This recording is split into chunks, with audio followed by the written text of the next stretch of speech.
Priority 1 message from Starfleet coming in on secured channel.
I'm trying not to play it too loose and we're fast, live. right? I'm trying not to play it through it like too much, right? I want to be surprised. I don't want to like do all the guides and stuff. Oh, yeah, I'm sorry. I'm sorry. By the way, we're live. Oh, I'm sorry. Thank you. I'm sorry. We're just talking about Cyberpunk 2077. That's all. Sorry about that. All I'm we're sorry. talking about. All we're talking about is Cyberpunk 2020. Tonight's podcast, the final episode of Priority 1, a Roddenberry Star Trek podcast, will be all about Cyberpunk 2077. This podcast brought to you by CD Projekt Red. CD Projekt Red, the makers of Cyberpunk 2077 and The Witcher 3. That is truth. So we've been playing the game this week. I think Tony and I have had conversations. I'm like, not me. Yeah, I was gonna say let's make sure we sorry, yes, define the we here. Yeah. Yeah. Cat strongly disavows. But I've had more conversations about genitalia with Tony than I've ever wanted to have in my entire life. Yes, so. we've had two so far. Two That's which is two more. Which is too many. Too many. Hello, captains, and welcome to the final episode of 2020 for Priority 1, a Roddenberry Star Trek podcast. Episode 290. You have no idea how happy that makes my OCD that we ended on 290. No, I mean, isn't it 490? Yeah. Does that make your OCD make it any better? A little better. Yes. Okay. So still we're it's a nice round number. 490. Nice round number.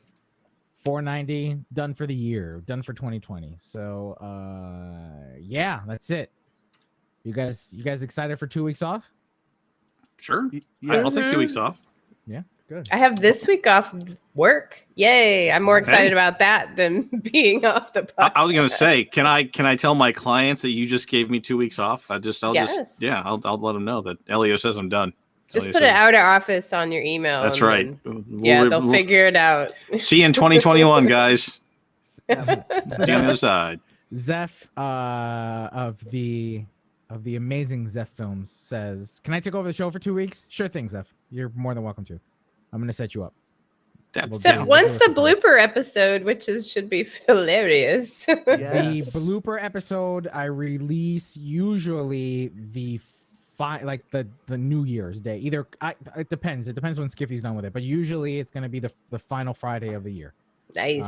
So that's when that's coming out. But a big shout out to Zeph Films. A big shout out to Gray, who's in the chat. Who else is in the chat? Simi. Happy holiday, Simi. Yes. Dave Rutley, thank you. And I saw Dave, you're already liking and share. Thank you, Dave. Dave is one of our loyal patrons in the chat, so thank you so very much for liking and sharing. So if you're watching right now, make sure to like and share the final episode of Priority One Podcast for the year 2020. You should do it. And if we say something funny, hit that like button, because those algorithms. And if we say something smart, hit some other button that indicates approval. And emotes on Twitch is please do that. Yeah, emotes on Twitch. Do all the things. Do all the things. And make all the buttons work. That's right. Yeah. That's right. So, all right. So here's what we're gonna do. It's gonna be a pretty standard show.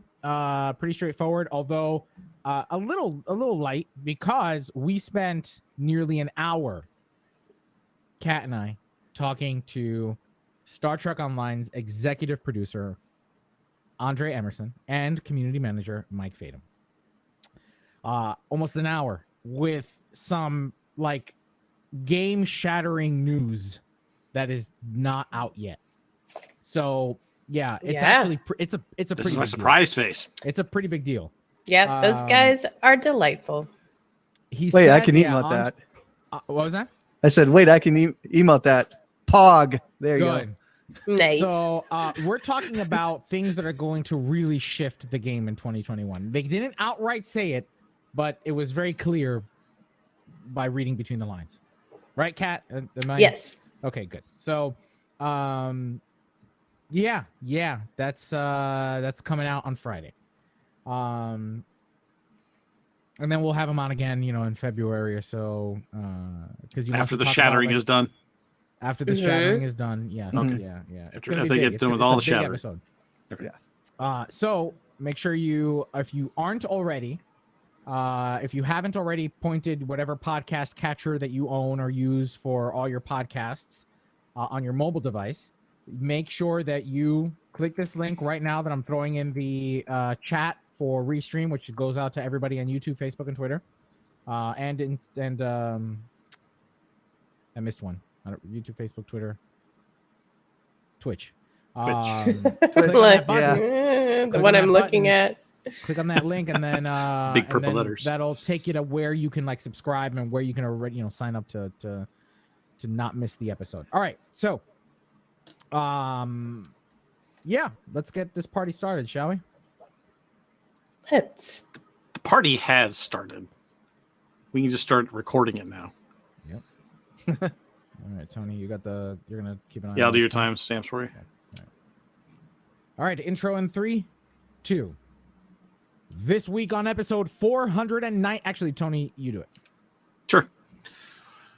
This week on episode 490 of Priority One, we trek out Star Trek's cigarette smoking man, Gersha's mirror, the difficulties of being greened, and rumors. I heard in greened. Huh? I heard greened. You put a sorry. D at the end of green. Okay. Well, it's not easy being greened. So it's not that easy. Should we change that from the difficulties of being green to the not easiness of being green? No. Aw, I like it. The not easiness of being green. Go ahead. Go for it. Mm-hmm. Yeah. All right, here we go. From the top. And don't forget, it's the last episode. Give me huspa. Chutzpah. You need a little It's like, you need some chuch in there. Yeah. Chutzpah. Chutzpah. Just at the front. You don't need it at the end. Chutzpah. Some chutzpah? You need some chutzpah, huh? Okay. I got your chutzpah right here. This week on episode 490 of Priority One, we trek out Star Trek's cigarette smoking man, Gersha's mirror, the not easiness of being green, and rumors. In Star Trek Gaming, use the word halcyon when previewing the new recon ships before interviewing. Use the word halcyon. Well,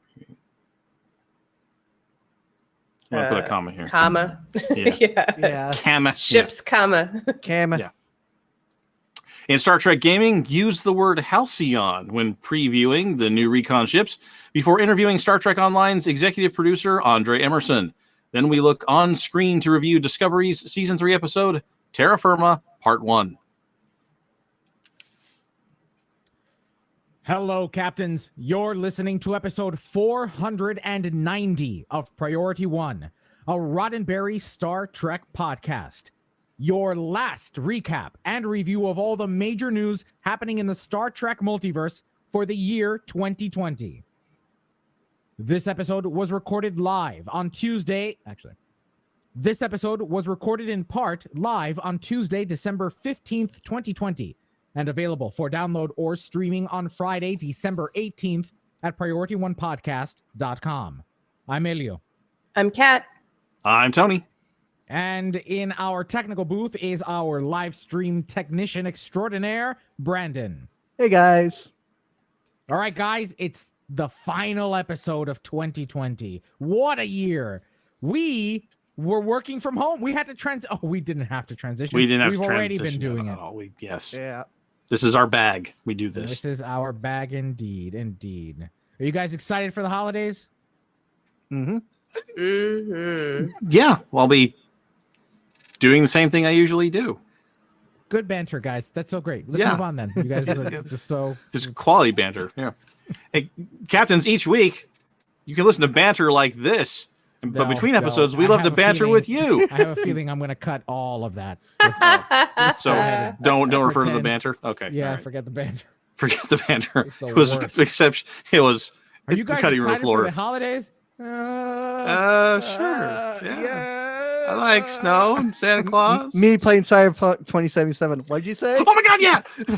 I'm like, woo. Yeah. Ask that question. Yeah. Yeah. Captains, each week between episodes, we love to engage in conversations with you, our listeners, on places like Facebook, Twitter, and Instagram. So if you aren't already following us on any of those, be sure to look us up. There we post things like community questions, special announcements, and more. Just search for Priority One Podcast on your favorite social media app, and you will find us. Or you can email us. Reach us at incoming@PriorityOnePodcast.com. Captains, 490 episodes. We are nearing our 500th. But none of it would be possible without the community of volunteers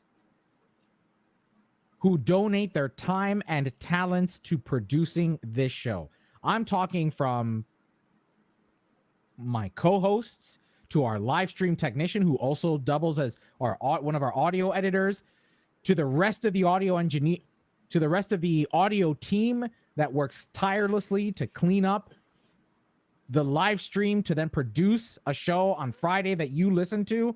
I mean, so much work is put into the show. I'm forgetting, our producers. There are so many people, and don't worry, Graphic artists. don't worry. Yes, Web don't guys. worry. I will get through all of that in our end of year blooper extravaganza.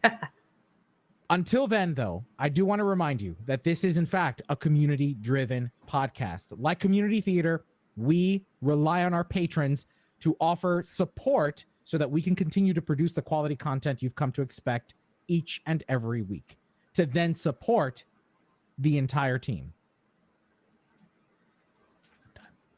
Okay. It really takes a small army of volunteers to produce a show like ours from week to week, and we could really use your help. If you'd like to join the team, we're looking for audio editors who can spare 2 or 3 hours a week to help edit one of our segments.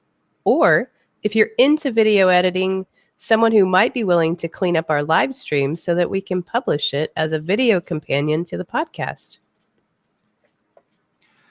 Well, Captains, we do so much here with It an sounded army like of you people. peaked. But Can you- What? It sounded like What? you. Did anybody hear that? Like a crackle on his? My beeping, No. crackling. No, I didn't sorry, hear that. Just take it. I'm going to mute my mic and see if you still hear a crackle. No, it was just like when you opened your mouth, it was like, bah. Jeez. Yeah. That could just be me. Okay. It just could be you. Well, Captains, it does take a small, but the only way to make it one more person to that army. And to that end, we would like to have another host join us in 2020. During this year, there's been a lot of challenges, and we talked a lot about those important challenges that we face as a society. And one of the things that we decided to do is not just talk the talk, but walk the walk and have another inclusive voice added to our rotating cast of characters. I improvised. Your turn now. Oh, okay. So, captains, that's right. It's important for us to live up to the same standards that we were pushing for others. Damn, I lost the trail. To meet. To meet, yeah. There you go. Captains, that's right. It's important for us to know that we are holding ourselves to the Captains, that's right. It's important for us to know that we're holding ourselves accountable and to the same standards that we expected others to meet. So, if you are a member of the BIPOC and or LGBTQ plus community that wants to have a voice, that wants to have a platform to voice their opinions and ideas about Star Trek, then consider applying today. Just visit PriorityOnePodcast.com, and right up at the top, there's a link that says Join the Crew. There you'll see a full description of all the available positions that you can apply to. Oh, my bad, Count. I just totally took it. Want me to sweep? All right, then. Now let's check out the latest news from the Star Trek multiverse. All right, 8:16 is what I have. Wait. Hello, Humphrey. Hello, veterans. Hi, Humphrey. Hello. A lockdown Christmas party. Yeah, man. Yeah. Come on, Zeph. Let's do a joint party. Let's have a joint Christmas party extravaganza. That'd be fun. Yeah. We can all jump on. Maybe we'll just, nothing serious. We'll just all have fun and shoot the shenanigans. Yes. Gray, you should join that team too. All right. 9-5. Trek it out in 3, 2. The mysterious stranger is a long-running trope, but it's a pretty cool one. The cigarette-smoking man from The X-Files and Strider from Lord of the Rings come to mind. Men whose motivations are always in question. Now, Star Trek has its own mysterious stranger, and just like so many others, he's a riddle. We're, of course, talking about David Cronenberg's Kovic.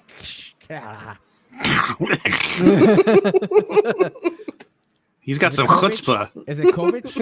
I think it's Kovic, yeah. Or Did Kovic? I make you spit your wine out, Cat?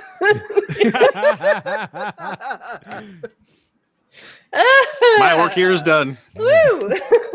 Everybody hit that like button, because That that was button, like that button share worthy. It's a good one. We're, of course, talking about David Cronenberg's Kovic. This week, Cronenberg sat down with Variety to talk about his new role. Before the interview got rolling, Variety broke the exclusive that Kovic, and by extension, David Cronenberg, would not only appear in more episodes in Season 3, but will also return for Season 4 of Star Trek Discovery. The 77-year-old Canadian director shared how he got the part of Kovic, telling Variety's Adam Vary, quote, "I'm cheap and I'm available. I live in Toronto and it's being shot in Toronto. I think that's my main qualification. I think that's my main qualification. But I just got a note through people that I know, casting people, saying that Alex Kurtzman was really thinking of having me do a spot on the show. I said, of course, I'd be absolutely delighted," end quote. Cronenberg noted that he was an original series fan, but only dabbled in the spin-offs and hadn't watched any of Discovery before joining the show. He never expected to be a part of the franchise, and when asked if he had interest in directing an episode of Star Trek, Cronenberg said bluntly, quote, "No, not really. It's a very different kind of directing. It's almost like another job entirely, and that's another thing that I was very interested to see. If I do direct again, it wouldn't be to direct an episode of a series," end quote. For more information about the interview, be sure to check out the link in our show notes. Spoiler alert! If you haven't seen Star Trek Discovery season 3 episode, Let's talk a little bit about Cronenberg. Okay. I love his scenes. They're always really well written. Like I love the dialogue. It really helps. It really helps the show. It does. I also like the stark contrast between everybody who really is interested in their lines and Cronenberg who's just there like, yeah, so that's how that's going, and that's the way it is. And I saw a very interesting fan theory on Twitter, and I wish I would have written down who said it. If it wasn't Twitter, it was Facebook. That how awesome would it be if Cronenberg's character ends up being the Future Man guy in Enterprise? Like if they managed to write that in. Oh, yeah. Interesting thought, right? Yeah. If only I had more faith. Of the heart? Of the heart. You set that one up for me. I appreciate it. Yeah, we can talk more about that on screen. About the whole, yeah, but he's a breath of fresh air, quite frankly, which you wouldn't expect to say about a 70-year-old white guy in funny glasses. But I like him. He's fun. Spoiler alert! If you haven't seen Star Trek Discovery Season 3, Episode 9, Terra Firma Part 1, you may want to skip this story. We're starting now. Much like Georgiou went back to the Mirror Universe, we're going back to Variety. Okay, the two really aren't that much alike, but you get what we're going for here. This time around at Variety, not the Mirror Universe, we hear from Discovery's costume designer, Gersha Phillips, and her reimagining of the Mirror Universe uniforms. Phillips talks about the challenges of her first go-around with the Mirror Universe and her thoughts this time around, telling Jazz Tancray, quote, "It's supposed to be an alternative version of what took place the last time we were there the last time. The team said it was a few days before. The idea was that the Emperor was in her prime. I called it the 2.0 version because this time we wanted to do it better. Last time on our first pass there, we didn't have the time or budget. I talked about wanting to elevate everything." End quote. In talking about designing Georgiou's look, Phillips may have dipped the Trek nugget. Okay. Saying, quote, "We knew we were going to jump to the future because of Michelle Yeoh and how she was getting out of our world and into Section 31, which is the next series. So it was really an early conversation." End quote. If you're interested in costume design, Phillips dives deep into the process, so be sure to check out the link in our show notes for more. It's like you said Trek nugget, and you had to pause because you vomited in your mouth a little. Just a little bit. I had to stop for a minute and make sure it wasn't going to come all the way up. Yeah. We haven't taken much time to talk about the costumes and uniforms in this century of Star Trek. And that's because they aren't that good until this last episode. Well, so here's got you. You got me back. Interesting. That's an interesting point because we haven't talked about it, and they haven't been as in your face as they were now in this Mirror episode that we'll talk about later. But does that say something about the subtleness of the changes to Starfleet's uniforms in this century of Star Trek? That it's not in your face, it's neither angering anyone, nor is it exciting anyone. You're talking like the Admiral's uniform? Yeah, Admiral's uniform, and the foot soldiers moving around Starfleet, they're just cat suits. Yeah, I didn't mind those. Although Book complained about the Discovery uniforms wearing that, so that was funny. I think I like this century's uniforms more than I like Discovery's uniforms. I mean, they're just they kind of went back to basics for her. Right? I mean, there's cat suits. I mean, even the Admiral's uniform is a cat suit with flaps on top. That's not a lot to it. Keeps the rain off your shirt. Sure, yeah, exactly. Yeah, it keeps the rain off. Yeah, they have it's programmable matter rain that falls from the ceiling every few minutes, cleans the floors. Yeah, the costuming. I mean, half the time people are wearing rags, right. And then and the other half the time they're wearing the 23rd century uniforms, and it's just everybody else is in the background. So, right. Yeah. Well, I loved the Mirror uniforms. Thought they were fantastic. They are very shiny. I'm like, I want that cape, cloak thingy. I want it with the headpiece. That's so Oh, good. yeah, the Empress of the Sun thing going on there. Yes, so awesome. All right, Kat, you're gonna sing. You're gonna sing. No, this next I part? am not. Come on. I am not singing that, y'all. Who here has the best Kermit impression? Yay! Worst comes to worst, I can put auto-tune. Oh no. It's not that easy being green. Oh, see you do an Having excellent to Kermit. pillage each day, hearing whining and pleas. When I think it could be nicer, stealing dilithium or gold without moaning and griping like that. That was awesome. It's one of my favorite songs. I like Kermit the Frog's my hero. I don't know if I ever told you guys that. Oh, You You should have never a little Kermit did. the Frog in the back of your on your desk there, like. Yeah, like I've had Captain Kermit on the Marcy. back of my desk. Yeah. Yeah. Be like My wife gave me a book, Leadership Lessons from Kermit the Frog, for my birthday a few years back. Oh, Jake says he agrees. Good taste, Jake. Poor Osira. All that belly aching she has to listen to. This week, Osira actress Janet Kidder sat down with comicbook.com to talk about her time in the green makeup and what's next for the leader of the Emerald Chain. Janet Kidder, niece of the late Margot Kidder, discussed Osira's motivations, telling Jamie Lovett, quote, "The best for her people, how to create a powerful and strong empire for the race that was typically enslaved. I think it's about just striving to support her people. And I'm not saying that she makes the best choices in doing that. She's a tough cookie, but she definitely feels that she's doing it for the best." Wait. Yep, that's what it says. "She's a tough cookie, but she definitely feels that she's doing it for the best for her people," end quote. As for what's next, Kidder says, quote, "They can just definitely look forward to seeing me." Oh, whoops. Quote, "They can just definitely look forward to seeing more of her, and possibly she puts on her business shoes later on, and you can actually, whoops. And you can see her actually stepping up and trying to put into action what she feels is motivating her. She'll be back. She'll be around.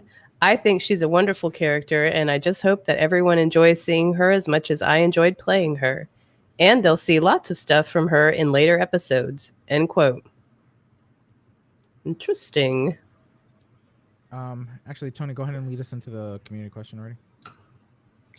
And that leads us to our first community question this week. What do you think of the Emerald Chain? Are they menacing, or do they leave something to be desired?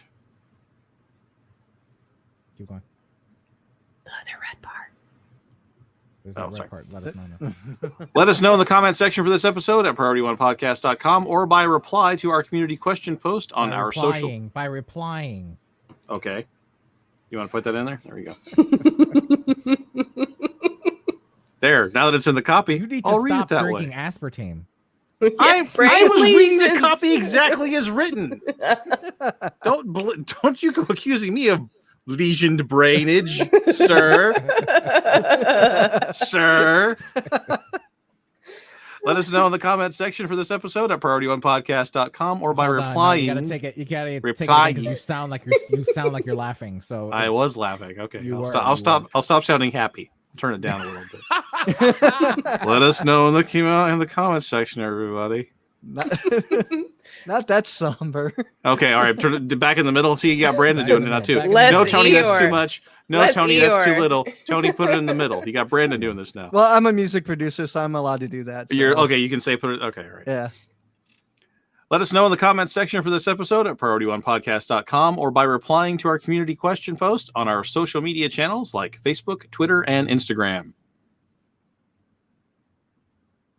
Wait, what, Jamal? What's going on? Replying to Jamal Taylor. Wait, what? What am I missing? Jamal and Lawrence are having a fight, and they're something. I don't know what. Fill me in. All right. Finally, this week, it's the rumor report. Hold on, I'm gonna take that differently. Finally, this week, it's the rumor report. As is always the case, any story that shows up in the rumor report should be taken with a grain of salt. So with that said, manifest. Our first story comes from the Spanish-speaking Star Trek website, Nacion Trek. On December 9th, the team tweeted an image of a sign that read, Strange New Worlds cast and crew testing area. According to the translated tweet, quote, the production of Star Trek Strange New Worlds. Pre-production. The pre-production. But now, He was worried about Mississauga. Mississauga. Okay. Quote, quote, the pre-production of Star Trek Strange New Worlds in Mississauga, Canada. Filming will begin in mid-February 2021. End quote. Might be Mississauga.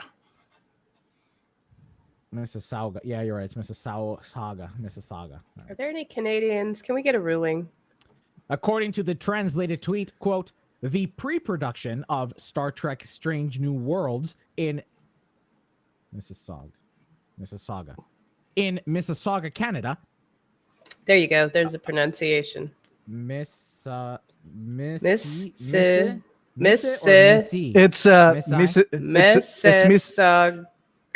It's Mississauga. Mississauga. Okay. There's no gua. It's just ga. Yeah, Mississauga. Right. Here we go. According to the translated tweet, quote, the pre-production of Star Trek Strange quote, the pre-production of Star Trek Strange New Worlds in Mississauga, Canada. Filming will begin in mid-February 2021. End quote. This hasn't been confirmed by anyone anywhere, so we're calling this a rumor. Though the evidence, including production magazine listings, points to this being accurate. Woohoo!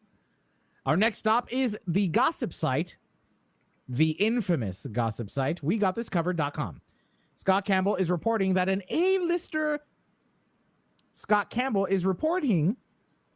air quotes, that A-lister Chris Evans is in talks to appear in Star Trek. According to the site, quote, insider Daniel Reichman is claiming this week that Chris Evans is in talks to join Star Trek. But the tipster doesn't expand on the role in question or even which of the many projects in development he's interested in, end quote. That's it. The rumor. That's it. The rumor. But that's it. That's the rumor.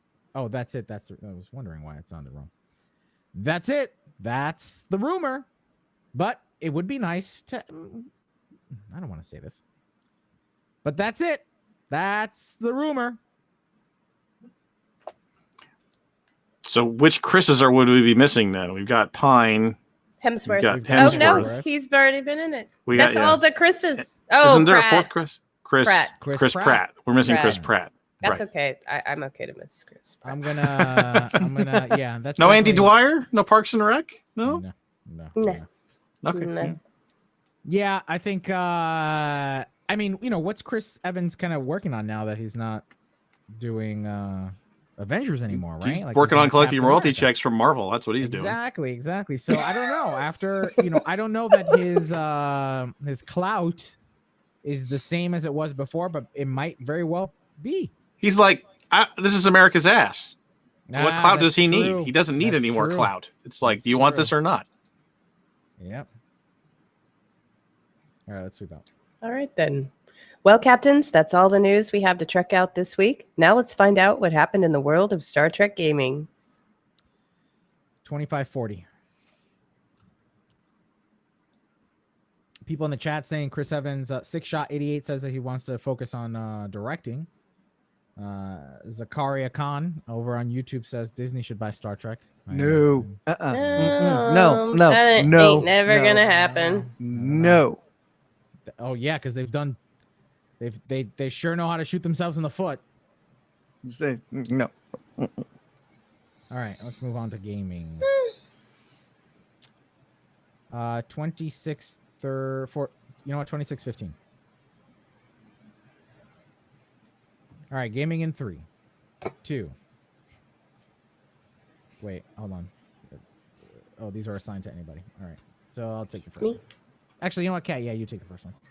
Even though I just swept out the last. Oh, you're right. You did. There's a bumper. Huh? There's a bumper. No, we don't have a bumper anymore. Oh. All right. No mo bumper. I'm sorry. So 2645, please, Tony. My bad. 8. Gaming in 3, 2. Cast your minds back to the halcyon year of 2018, we were still hesitant. We were still hesitant about Anson Mount as Christopher Pike, which, in retrospect, we were all dumb. Picard had just been announced to great fanfare at Star Trek. Picard had been announced to great fanfare at Star Trek Las Vegas, which, in retrospect,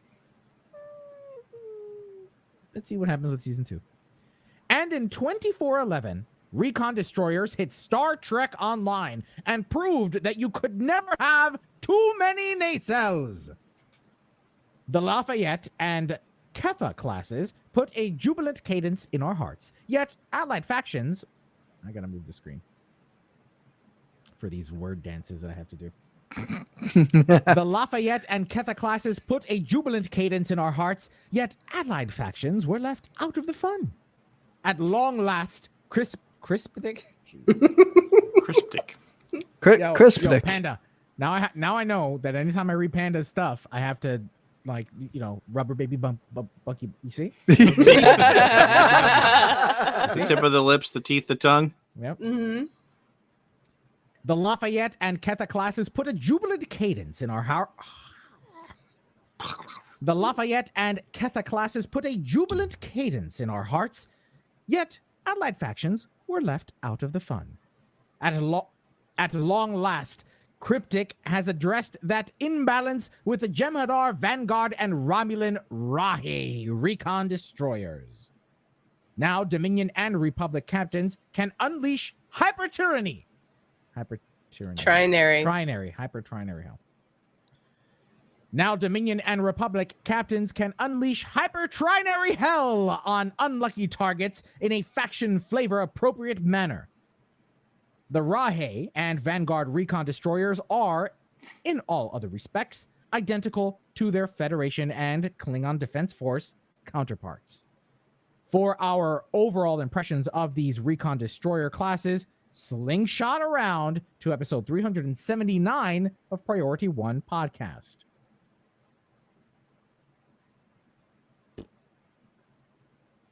I have to use that theatrical training, Panda. So what do you think about these destroyers? I think they look super cool, although I am kind of bummed there's nothing new really for them since I already have the other two. But I'm totally going to buy them because that Romulan one looks awesome. And, they'll probably be on sale, and I just want to have all of them now. But look how cool that Romulan one looks. It's awesome. It does look sleek.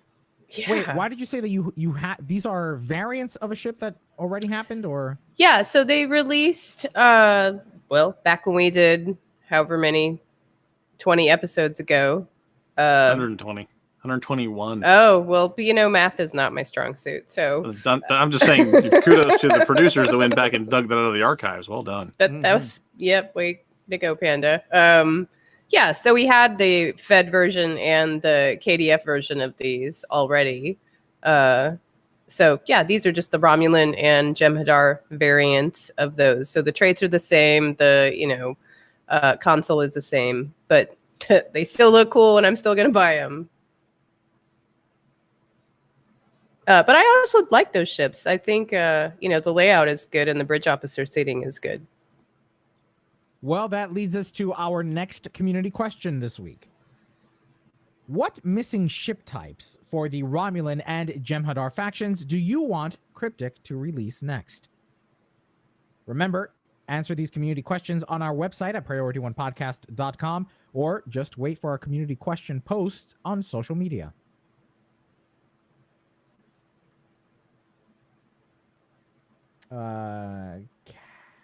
I don't know. Pick you guys. Whichever one. Oh, I don't care. Here, rock, paper, scissors. Ready? Okay. 1, 2, 3. Jeez. Okay, one more time. Here we go. Ready? 1, 2, 3. We suck at that game. Tony, you take Okay. this one. All right.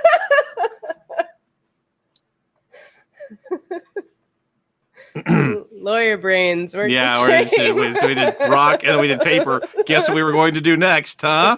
Guess what we were both going to pick next, huh? All right. Spock. Oh, wait. But Yes. no, we're not. Yeah, Lizard. Well, captains, have you been good this year? Yes. No. Is humanity a dangerous, savage child race and all morality an artificial construct anyway? Who cares? It's time to buy stuff. Until January 3rd, Cryptic is selling packs of 3 Tier 6 ship coupons and 3 experimental ship upgrades for only 7,500 Zen. But before you drop that Zen, know that the price will change during sales that just might happen during that time. You might want to wait to see if this already great deal gets even better. Woo! Yeah, 3 Tier 6 ships for what is ultimately 50% off. That's not bad. Yeah, plus the ship upgrades, which are awesome. Can't never have enough of those. Hopefully it's not a typo. Edit that out. Edit that out. Edit that out. Oh, snap. Edit that out. All right, Ken, why don't you take us to the next one? As recently reported by Variety.com, J.J. Abrams' Bad Robot has made a significant... Actually, you know what? I'm sorry. I want to take something back. What does 7,500 Zen translate to in dollars? 75. $75. $75. Did we say that already? Yes. No, I Did we said say 700 Zen. I didn't say it was You said- $75. So need It didn't make the conversion. Do we need the dollar equivalent? yeah, I just want to, for people who may not. Okay. So 7,500 Zen isn't a bad deal for 3 Tier 6 ships. That's effectively 50% off. 7,500 Zen translating to about $75 US, right? Right. And that's not bad for 3 ships, right? Yeah. Would have been 90 if you were paying individually. Right. So that's not too shabby. Yeah, plus the upgrades, which those are fantastic. Right. Can you put a price on those upgrades? I mean, there's 3 for 2,000 Zen. So I guess you can put a price on them. Yeah, I mean, Okay. you do. All right, Ken, why don't you read this into them? All right. As recently reported by Variety.com, J.J. Abrams' Bad Robot has made a significant hiring to boot up its in-house gaming studio. Bad Robot Games has hired Mike Booth to GM the new studio tied to the Bad Robot production company. Woohoo! Booth was most recently at Facebook as social VR director, though he's perhaps most well known as the creator and lead designer of the game Left 4 Dead. Reporting to Bad Robot Games CEO Anna Sweet, Booth is tasked with developing original games to accompany Bad Robot's film and TV projects. Booth has this... Whoops. Booth. Hold on. Booth has these. Booth has this to say about his new position, quote, "My career has been driven by a desire to innovate new ways of bringing people together for epic adventures online, leaving them with exciting stories they can tell their friends afterwards." Oh, that's it? There should be an and in there. Quote, "My career has been driven by a desire to innovate new ways of bringing people together for epic adventures online, leaving them with exciting stories they can tell their friends afterwards. The games I create center around people working together to survive and thrive in fantastic worlds, which seems an excellent fit for J-Bay." Whoops. That dude. J-Bay. J-Bay.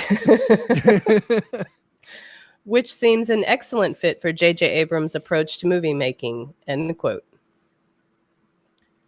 So, all right, there's quite a bit to unpack here. Mm-hmm. For starters, the fact that Bad Robot is deciding to spin up a game studio.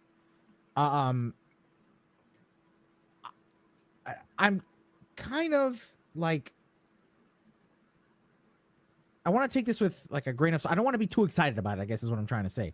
Yeah, because my guess is that I don't think we're going to see these blockbuster games from franchises that Bad Robot has touched, right? No. My guess is that this game studio is going to start doing stuff like Telltale series gaming, right? Because, Bad Robot has its big franchises that it's been involved with, like Star Wars and Star Trek.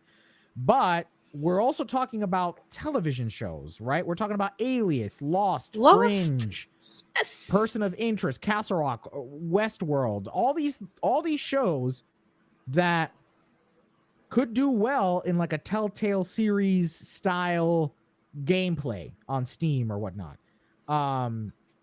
Now, Brandon, you play a lot of other games other than Star Trek Online, of course. Yes. You're excited about this, right?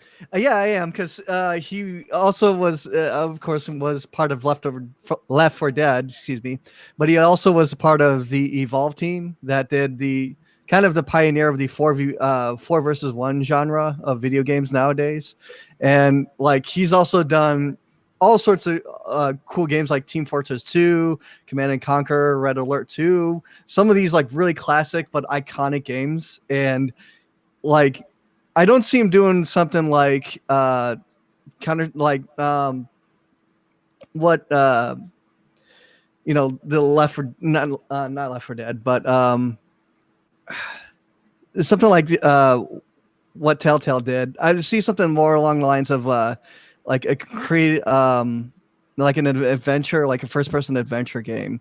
That's kind of like his that's kind of like his wheelhouse, I think. So I would totally play a Lost game. That would be amazing if you're on the island and you got to. It seems to me this is more like a sales point. Like if you're trying to get funding for a movie project, you would tell people, well, we're not only going to do the movie, we're also going to do the tie-in video game for it. And you know how much money the games make these days with the kids and the whatnot and the Xboxes and stuff. So it seems to be more like there's like this is an arm of the studio that will enhance your brand or provide another revenue stream now that there's no more movie theaters open and we all have to go to HBO Max directly. So you need another revenue stream in order to justify the investment of the movie. So and we're all going to digital backgrounds like The Mandalorian, right? So you create these assets for the production and you just port them over to the video game side and you've already got 3D renders of all this stuff. So it seems to me like they're trying to merge all this stuff in and make it a selling point for the studio. I mean, there's no doubt that the idea for this is profit. Absolutely no doubt, right? But I hope that it's not a cash grab like the 2013 tie-in movie game that was those primitive days by Namco back in 2013, right? I mean, the industry has moved on, Elio. I certainly hope so. Because it's not often that film tie-in video games do very well. Here's looking at you, Enter the Matrix and Path of Neo. Although Path of Neo we had a drink. So, I don't have a drink on me. It's only green tea, but yeah, still drinking. Yeah, this guy clearly has a bunch of stuff under his belt and he knows what he's doing. Hopefully we'll see a Star Trek or Star Wars game. No. And you don't think? I don't think so. No. They're not looking backwards. Like I said, this is all about, if you have a 2-year or 3-year lead time to when you fund a movie to when it actually releases, they're going to find a way to co-produce the tie-in video game that goes with it. Because like I said, if it's all about post-production and digital assets, those things will go hand in hand and they'll time it so that the movie release is ready for the video game. So I think, and remember, because JJ, one of the big pieces of grief between JJ and Paramount was that they wouldn't give JJ the total control over all the media for Star Trek. This is exactly the sort of thing JJ wanted to do, is to hook together all the medias and do a complete blitz of whatever IP he was making a film for. So this is right up his alleyway, and I'm not surprised to see it. Now, the only thing I'm curious about is if they're going to make the game that's under Bad Robots Games, the first one, would be a live service game, because live service games nowadays aren't doing so hot. Like you've seen Marvel's Avengers kind of tank, and you've seen Anthem tank as well. So I'm interested in seeing if they're going that route or say, no, we're not going to go that route. We're going to do something different. So a lot of open-ended questions, but I'm excited about this pickup that they have. Cool. All right, Kat, why don't you sweep us out? Did you want to read Panda's correction? Did we have what did Panda correct? Math. Yeah, we're not good at the maths. He highlighted it. Right, yeah. So yeah, Elio's bad at math, and I didn't correct him, Panda, on the fly. So I think it's just more fun if we leave it in there, and that way people can give us letters. So no. Wait, so what is it? So 75 isn't 50% off? No, 50% off would be $150, but the $20 for the ship tokens and the $90 for the 3 ships would be $110 total. So $75 would be more like a 30% discount or a 33% discount. So 7,500 Zen isn't 50% off per se, but it's at least 16% off, right? So you're saving 16.666667. That's right. So you're saving some money, right? And plus they're throwing in the tier 6 ship coupons. That's which someone has told me is worth $20 US. Well, that's what we're talking about. You get 3 tier 6 ship coupons. Yeah. Well, plus the upgrade thingies. The upgrade coupons. That's what I meant. The upgrade tokens. Yes. Either way, it's worth it. Get this package. It's awesome. Cool. All right. Good luck editing that, whoever I give this to. Sorry. It's probably you, That's That's the news. Well, whoops. That's the news from Trek Games this week. Now let's welcome Star Trek Online's executive producer, Andre Emerson, and community manager, Mike Fadum. And then we'll need that last part for the end of the interview. Now let's look on screen and see what's incoming. Cool. 4253, Tony. Hello, Joy. Who else is in the chat? We saw Tracy Lee Coco stop by. Say Tracy! Hello, Tracy Lee Coco. All right, guys. All right. That was a quick interview, right? Yeah. We're done. That's why I left that. We're done with the interview. No, my friends. You will have to download the show on Friday to listen to the very long and info-filled interview with Andre Emerson. I'm actually thinking I'm gonna have this one transcribed. So, where was it? Zachariah said they need to make a Star Trek game that is like Mass Effect. I said, yes, please. That would be nice. Make a Star Trek game that's like Cyberpunk 77. No. Yes, please. Well, they could leave out the character creator parts that are somewhat controversial. They could leave that part out. That's the whole part. That's the whole point of Star Trek. Man, I don't need to see that on my. Just imagine walking through like Starfleet Academy. Walking through Starfleet Academy with that. Enough. Okay. All right. No, we are at 44. 44:20. Sorry. 44:10. 44:25. All right. On screen in 3, 2. Computer. Set Star Trek Discovery Season 3, Episode 9, Terra Firma, Part 1. On screen.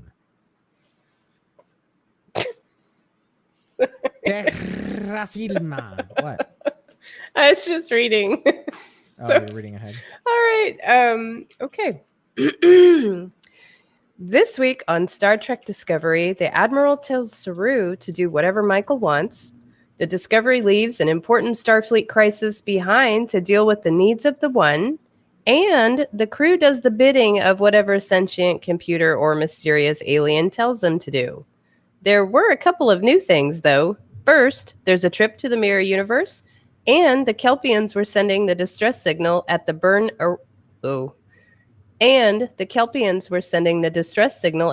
origin point. Next week, part 2. All right, captains. Let's get some statistics out of the way. This episode was written by Boy Young Kim and Erica Lippold, directed by Omar Mada. It originally aired on Thursday, December 10th, 2020 in the United States. All right. This is going to be our last public review of Star Trek Discovery for 2 weeks until we get back in 2021. Our patrons, the plan is that you will still get reviews. Nothing will change for After Hours. So there will be After Hours happening on Tuesday nights that I'll publish later for our patrons. So that'll continue. But when we get back, 2 episodes will have passed. So for us and for the people listening, it's the last episode of the year of our reviews. Tony. Present. Why don't you talk to us about what you thought about this episode? I didn't watch it. You didn't? No, I watched it. You didn't think about it? I didn't think about it. You didn't think about it. Okay. No. All right. No. Um, I kind of gave up. fair enough. Fair enough. kinda You know gave what? up. I kind of feel you, man. I kind of feel you. Do There's you? a part of me. There's a part of me that's debating if on screen is going to return in 2021. This segment, I'm Are you? debating it. All right, Kat. Aw. Let's jump to you. What? Well, what were this your was overall my thoughts of the episode? this is my favorite episode because man, I love the mirror universe. Even if it's an imaginary mirror universe. Kat has you kind of nailed it for me, Kat, right there. Just because usually, the mirror universe episodes are like a treat, right? It's like the cast gets to throw off their usual conventions, and they get to just go crazy, right? They just get just let it all go, and it just have some fun with it. Like imagine your character, but like the opposite, and go nuts with it, right? This one is just like they go nuts all the time already now. Detmer's having nervous breakdowns. Michael is off her. She's changed. It's been a year. She's changed a lot. It's like we see people go off their rockers and cry and scream and shout every week now, and so now they just do it in gold plating. Okay.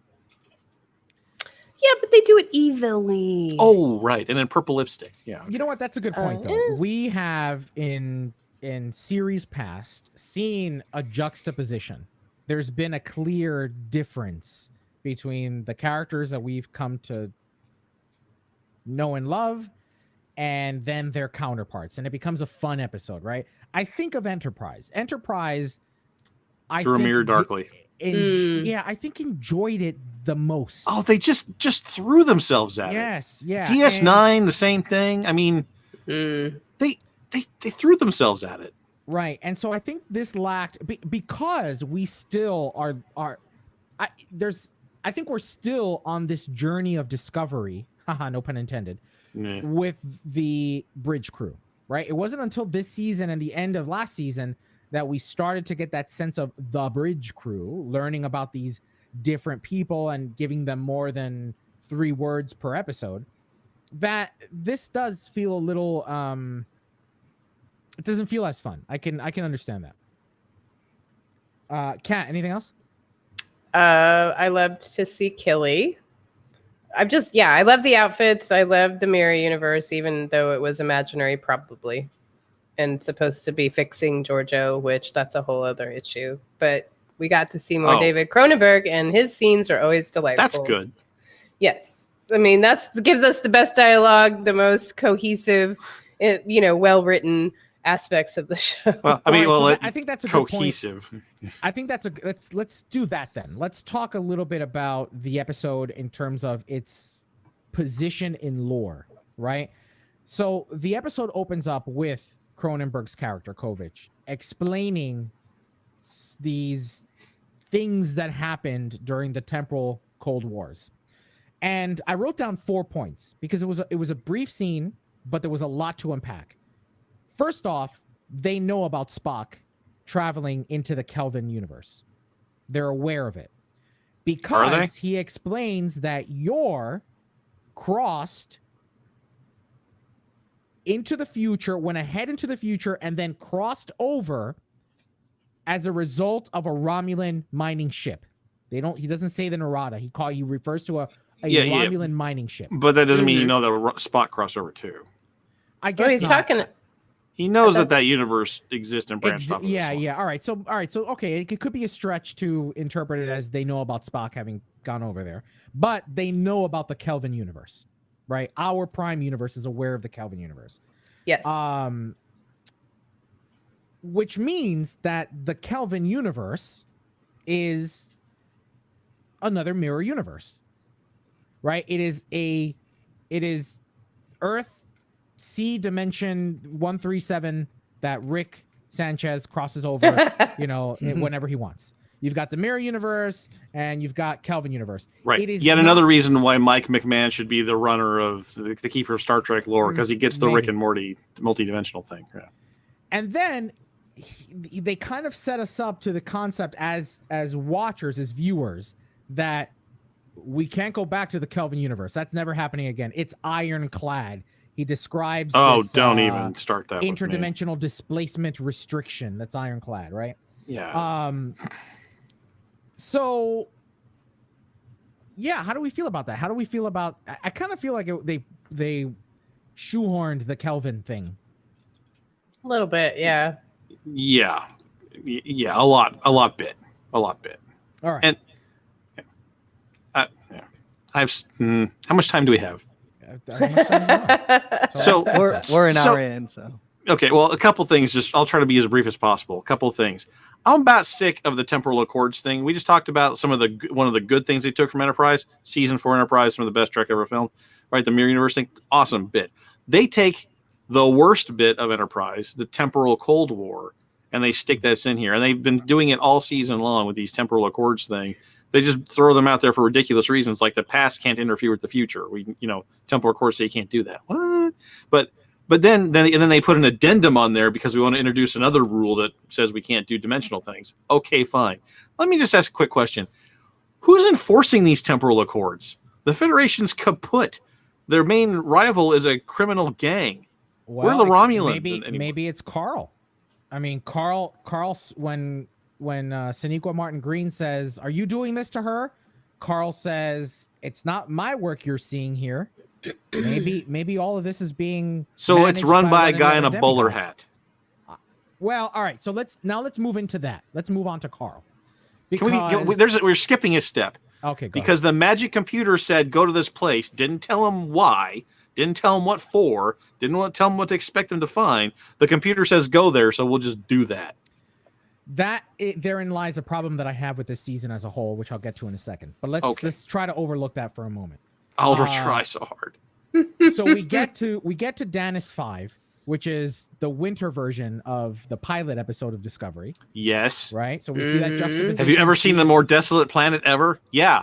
Right. In the pilot. We sure did. Yeah. And so, Remember you walked around with the insignia? with Prime Yeah. Giorgio, right? Yeah. Oh, well, I guess that's a good point. It wasn't actually her. So, okay. Right. All right. All right, I stand corrected. So we're on Danis 5, and we meet Carl. Now, for a brief moment, I was charmed by it. I was charmed second. by the episode up until the moment she walked through the door. And I was charmed by Carl.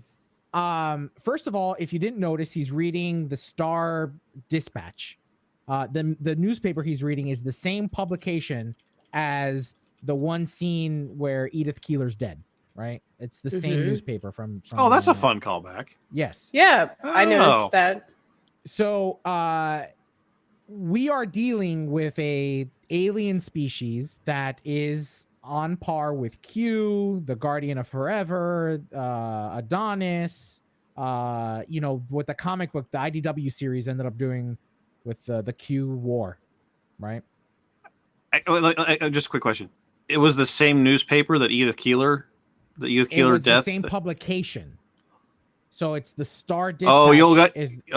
Let me put in a plug for the after hours because y'all are going to want to tune into for this after hours. We can't go into it now, but all right, yeah, fair enough. Yeah. So I was charmed up until she walks through the door. I was like, oh, this is cutesy charm, like in TOS. I kind of dig it. But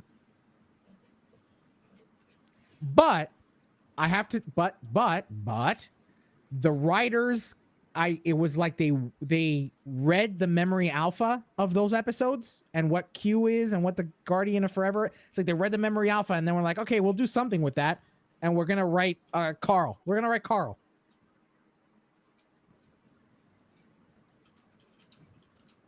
Then, after we get into the mirror universe, Kat, I know you love it. I know you absolutely love when they go into the mirror universe and stuff. Hells yeah. But I will say this. The writing in Star Trek Online's trip to Rock Lobster planet with Burnham and Seven of Nine, that story was much better than what we started to see in Terra Firma Part 1. Terra Firma. I don't know why I said it. So... yeah, well, I thought it was like Giorgio healing herself, so it's just her trying to work out, her actions of that day. So I don't know that it's a real mirror universe. It's just her vision of it. Right. So didn't that make you feel like you were you were replaying that mission that we did with Burnham and 7 of 9, where we're redoing all these things from Discovery? You know the mission I'm talking about, right?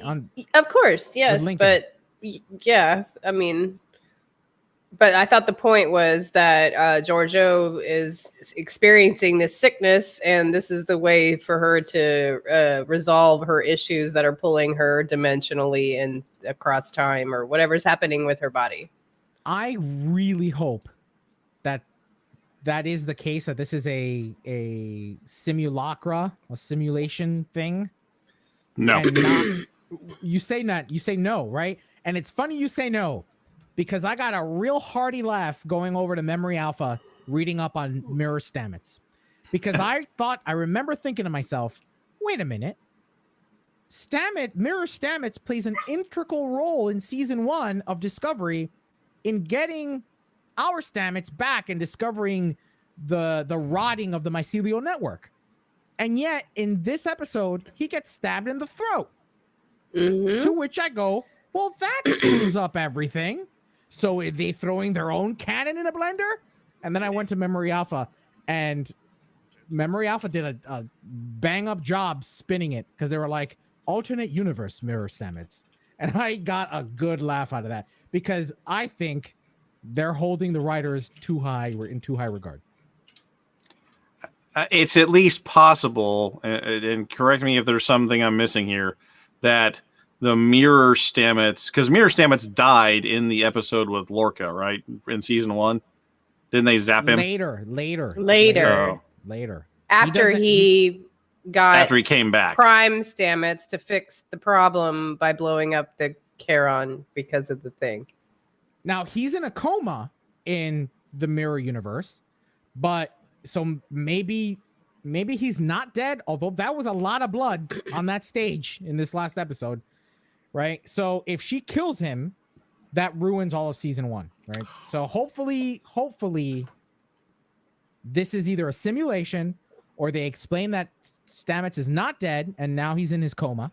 But no, he's not, because he gets into the coma as a result of an experiment with Lorca. So that's different anyway. It's all different. It's all different now. Whatever Giorgio's doing now. I mean, that's I mean, I think that's kind of the point. She's trying to change what happened. She's like, she's trying to change it.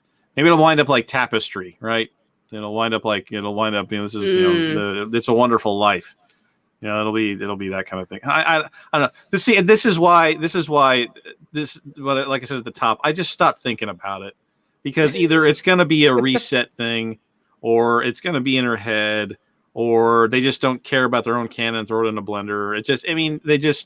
The Mirror episodes are supposed to be fun, right? They're supposed to be kind of throwaway episodes, right? They're just supposed to be, let's explore what our characters would be like if everything was opposite. But they're trying to hook the things in too much.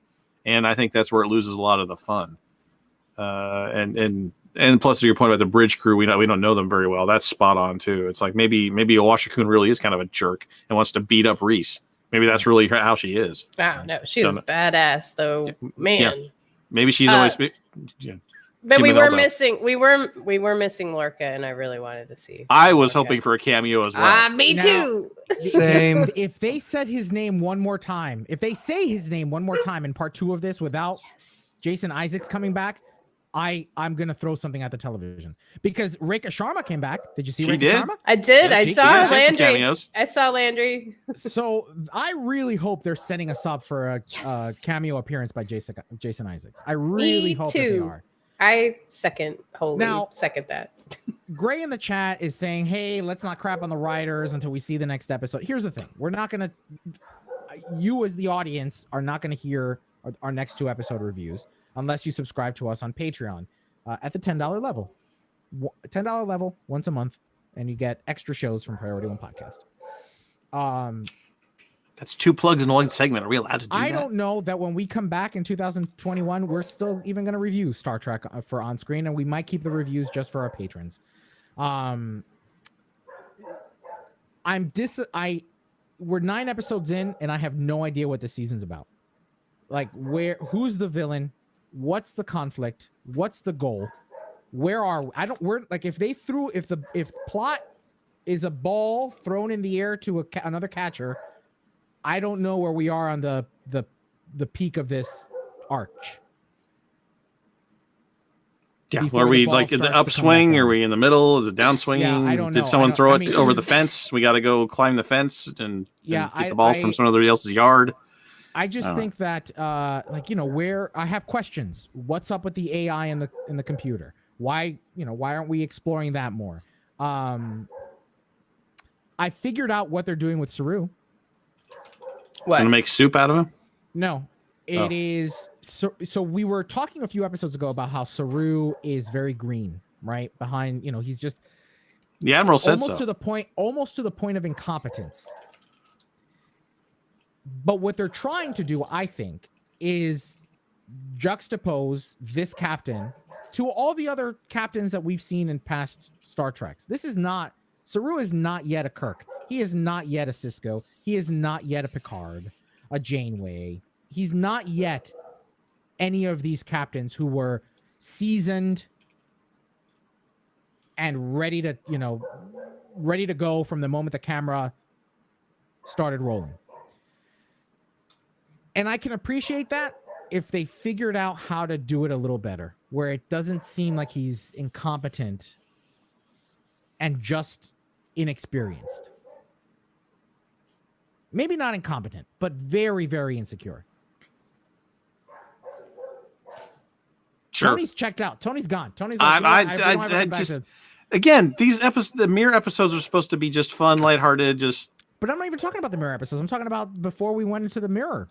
Oh, with how Saru's dealing with stuff? Yeah, how Saru, as the captain, deals with things. I mean, we are.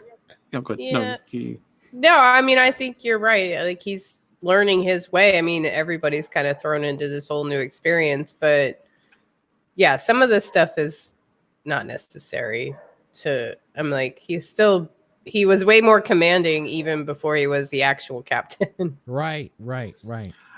that's for sure. Yes. All right. That's all we got to say. For more great reviews, captains, check us out over at Patreon. Patreon.com/priority1. Yeah. Patreon.com/priority1. If you're interested in our ongoing reviews of Discovery over the next 2 weeks, it's $10 a month. That's all it is. You get after hours with a slew of guests and voices participating in the conversation. So we get many more opinions and many more viewpoints. Kat, can you sweep us out? Yes. That wraps up this week's On Screen for Star Trek Discovery. Now let's open hailing frequencies and see what's incoming. 104.35.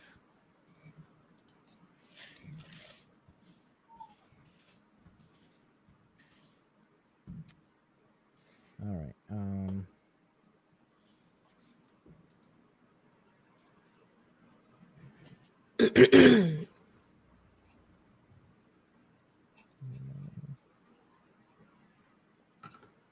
right.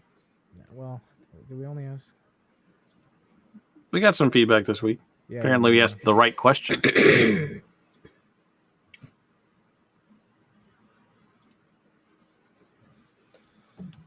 All right, let's do it. 105.16, please.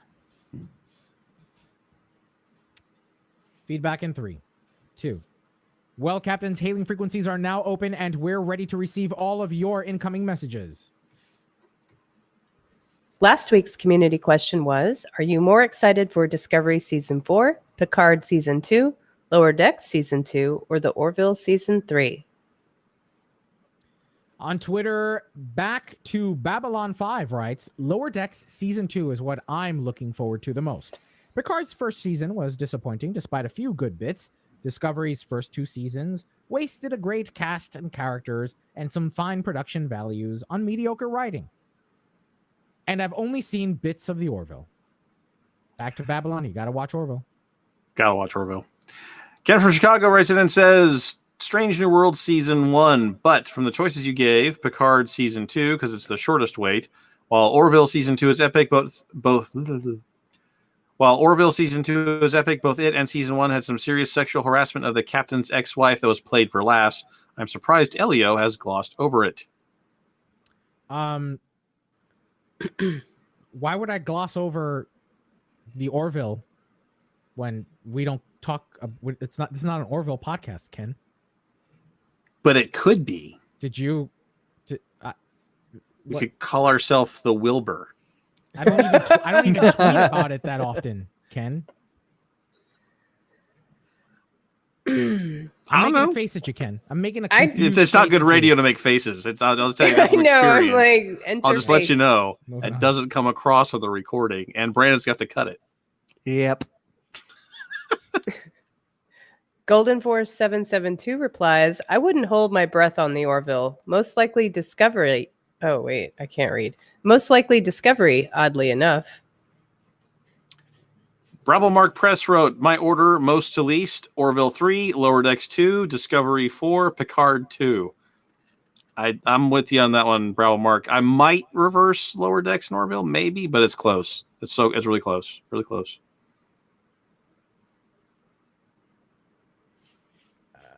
All right. You know what? I think we're good. Well, that wraps up episode 490 of Priority One, a Roddenberry Star Trek podcast. But there are more great shows available to you on the Roddenberry Podcast Network. Just visit podcasts.roddenberry.com for a complete list. Then be sure to subscribe to them all and share them with your friends. And we can't forget to send a special thanks to some of our Patreon supporters like David K. Rutley, Peter Archibald, and Gerald Bosch. And here's a reminder of our community question this week. What do you think of the Emerald Chain? Are they menacing, or do they leave something to be desired? That was my Cuban coming through. Desired. Are they menacing, or do they leave something to be desired? And in gaming news, are there any ship classes left for the Romulan and Jem'Hadar classes are there any ships left? Are there any ships that have yet to be ported over for our Romulan and Jem'Hadar friends that you'd be eager to fly? Captains, it's important to us that you get your voice heard and that you participate in our conversation. Leave us a comment on our website at PriorityOnePodcast.com, on our Facebook page at Facebook.com/PriorityOnePodcast, or you can find us on Twitter and Instagram at PriorityOnePod. And if you're still craving more, be sure to spend time with Winters, Anthony, Gray, Panda, me, plus the rest of the Priority One Armada. Saturday nights, the Armada broadcasts live to review the latest news from Star Trek Online and the Armada community, including spotlighting some of our amazing members. With regular giveaways, there's something for all Star Trek Online players, whether you're new or a veteran. Follow us on all our social media accounts for broadcast times, and if you'd like to join the Armada, visit PriorityOneArmada.com. Captains, I've said it before that this production is community-driven, both by the team that helps produce it each and every week and by you, our patrons, through patreon.com. As we move into the new year, you may want to consider joining the Patreon family and getting exclusive content early, like interviews or an entirely separate podcast that we call After Hours. Check us out over at patreon.com/Priority One. Don't forget to tune in to Priority One Productions Guard Frequency podcast at guardfrequency.com. Each episode, the Guard will take you inside the universe of your favorite space sims, including a tabletop adventure played out by your hosts. And Heroes Rise brings you up to date with the world of Dungeons and Dragons. Learn all about the latest publications, tools, tips, tricks, and traps in less time than it takes to skid on Wyvern. Head over to heroesrisepodcast.com to discover their secrets. Thanks to our audio editors, including Gray, William, Rand, Daniel, Roscoe, Lennon, and Skiffy. And, of course, Brandon, for not only being an audio editor, but acting as our live stream technician. Thanks, guys. Glad to be here. Thanks to our producer, Jake, and associate producers, Shane and Thomas. Together, they help us organize and write up our summary of the weekly headlines from the Star Trek multiverse. Thanks to our social media manager, Anthony. Thanks to our graphic artist, Henry, with support from Jason of the Priority One Armada. Thanks to the composer of our theme music, Chris Watts. But most importantly, a big thanks to you, the Star Trek community. our listeners, because without your ongoing support over the last 9 years and beyond, none of this would be possible. Shields up. Ready weapons. Enemy ship on sensors. Ready to go to warp, sir. Get us out of here. All right. Comply, Comply. Well, that's a wrap for 2020, my friends. That's it. We're done. Drink. Sayonara. Cheers. Yes. Cheers. Adios. Cheers to Vaya con 490 Dios. episodes. And then in March, Wait. 500 episodes. Wow. 500 episodes. It's What a do you lot want of to happen? episodes. What happened? Sorry, What I happened? was just waving in the crowd. That's all. Oh, Oh, wait a yeah. minute. Just like say, hey, thanks for a great 2020. So Oh, yes. So, Great. Great thank you. in quotation marks there. Thanks I for mean, a great I got- 2020, everyone. I got upgraded to the live stream. It's been a good year. Oh, all right, yeah. It was Brandon celebrating his promotion. That's good. Yeah. So 2020 was good to him in that way. That's Yes. good. Feliz Navidad, David Rutley. Thank you. May you all have a wonderful and safe holiday season. Stay healthy, stay safe, keep social distancing, and we'll see you on the other side.